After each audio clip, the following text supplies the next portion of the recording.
You know what this is? It's the original charcoal. This is the way charcoal used to look before Henry Ford got an idea to put it in a briquette. This is natural lump charcoal. It's nothing more than real wood that's been burned down in chunks. Charcoal briquettes, that's what most of us are familiar with. They've been around for a while. It's basically burned wood that's been compressed. They have some fillers. A lot of times they have cornstarch in them to kind of hold them together. They're very reliable. They'll give you consistent heat, and it's a great medium to start with if you've never cooked over charcoal before. This episode, we'll show you how to get the best of both of these.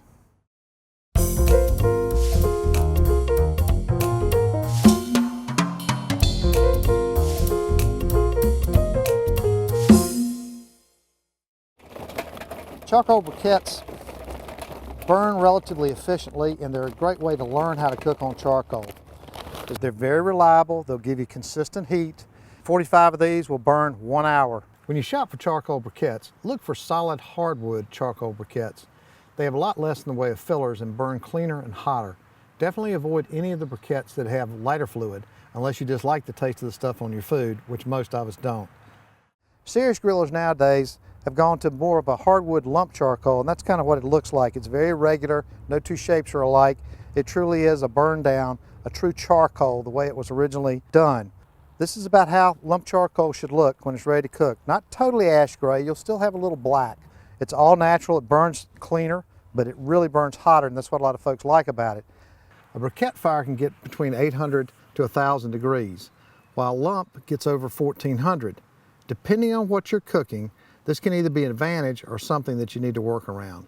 If you're cooking something like steaks or even a tuna steak, things that you want to have a perfect great sear on the outside and rare to medium rare center, this additional high heat that you get from lump briquettes is perfect. We hold our hand over these charcoals. Woo, I didn't even get to 1 Mississippi before that. That's a really hot fire. That's great for steaks. But if you're doing something like pork chops or chicken, something that you have to cook all the way through, you'll want to let the fire die down a bit. You want to be able to hold your hand about 1 foot above the fire for a 3 Mississippi or even 4 Mississippi. Close all the vents on your charcoal grill slightly, which allows less air to get into the fire and will eventually bring the temperature down.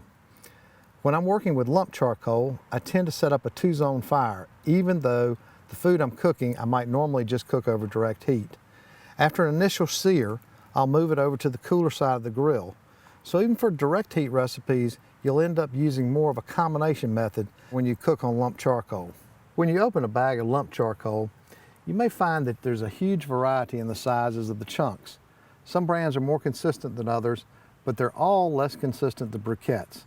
Now part of this is the fun part, but because of the variation in size, the burn time of lump charcoal varies a lot. It's not necessarily a shorter or longer burn time than briquettes, it just depends. So the best way to tend your lump charcoal fire for a longer period of time is to find a brand that you like and stick with it. Use a grill thermometer to monitor your temperature and always have a second batch of coals ready to replenish the first. One way to get some of the benefits of both lump charcoal without the drawbacks is to build a mix fire, one that both has lump charcoal and charcoal briquettes. You get the benefits of the hotter fire for searing, and it will maintain a more consistent heat for a longer period of time.